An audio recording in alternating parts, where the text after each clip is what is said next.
We all knew this offseason was going to be big. We all knew change was coming. But the direction this team might be heading right now, that's the kind of move that can define the next 5 years of Dolphins football. And if you've been riding with this team like I have, through the highs, the injuries, the hope, the heartbreak, you know exactly why this moment feels different. Something major is shifting at the most important position on the field. And depending on how this plays out, we could be talking about the start of something special, or another reset we didn't see coming. Before we get into all of it, if you're a real Dolphins fan who lives and breathes this team every single day, do me a quick favor. Hit that like button and subscribe. Dolphins Nation Report is a brand new channel, and we're pushing for our first 500 subscribers. If you believe in this team and want real, honest Dolphins talk, you're in the right place. Here we go. The Miami Dolphins are officially back in the quarterback market, heading into the 2026 NFL season. And yeah, that sentence alone tells you how serious this is. Tua Tagovailoa is expected to be released with a post-June 1st designation. That's not a rumor floating around Twitter. That's the direction this thing is heading. And once that move becomes official, the Dolphins are going to be sitting there with only 2 quarterbacks on the roster. Let that sink in. One of them? 7th-round rookie Quinn Ewers. And I'll be honest, I've been thinking a lot about Ewers lately. He started the final 3 games of the season after the team decided to bench Tua. That's not a small decision. That's the coaching staff saying, we need to see what we've got. Ewers said it himself. He felt like he put good stuff on tape. He gained confidence in that first start. He even admitted the stat sheet might not show it, but he believed he played pretty well. And you know what? I actually liked some of what I saw. The poise wasn't terrible.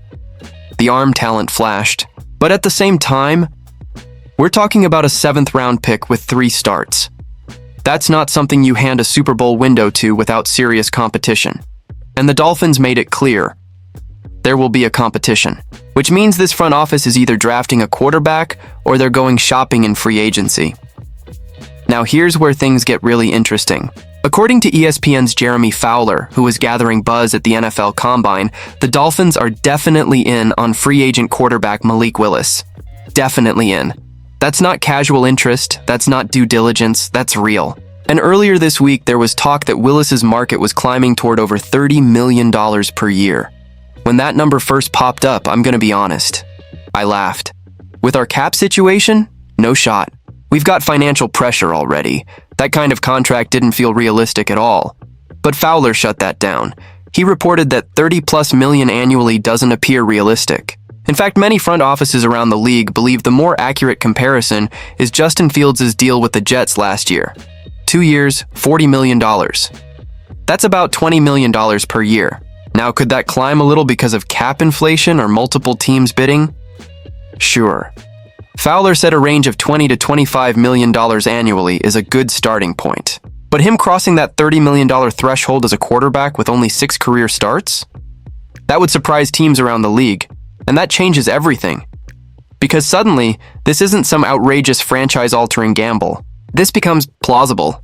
When those early $30 million projections came out, Sports Illustrated's Alain Poupart even said all those predictions about Willis signing with Miami, because of the logical Green Bay connections, might need to be revisited. But if the price is closer to that Justin Fields structure, now we're having a serious conversation.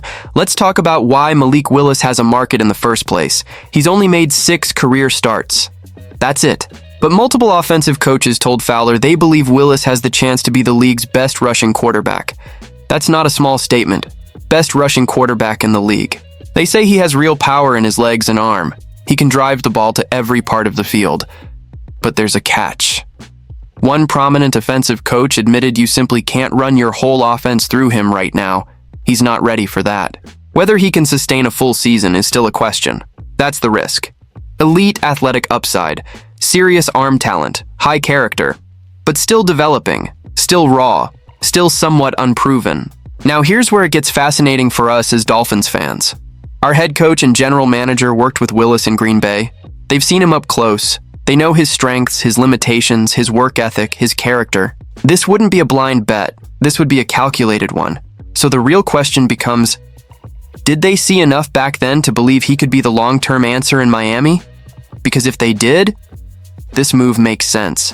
Imagine pairing that rushing ability with our offensive weapons.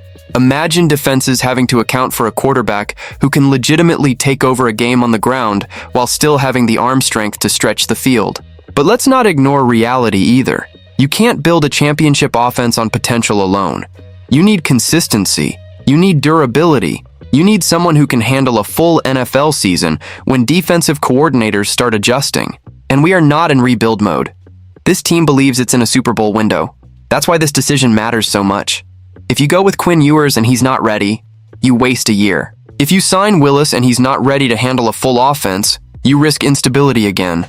But if Willis hits, if he develops, if the coaching staff truly knows how to maximize him, you might have a dynamic, cost-controlled quarterback solution that keeps this roster competitive without crippling the cap. And that's why this moment feels massive. Releasing Tua. Opening the door to competition. Being definitely in on Malik Willis. Managing cap pressure. Betting on upside versus certainty. This is franchise-defining territory. At the end of the day, this isn't just about signing a name. It's about identity. It's about whether this front office believes in calculated upside or safer experience. It's about whether they think this team is one quarterback tweak away from a deep playoff run. As a fan, I'm intrigued. I'm cautious.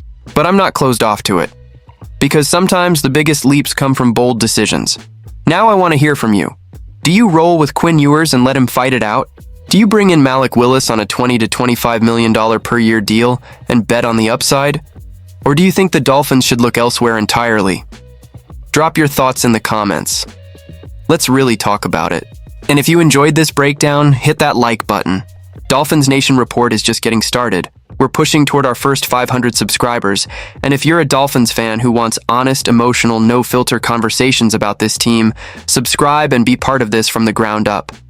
Because this offseason, it's just getting started.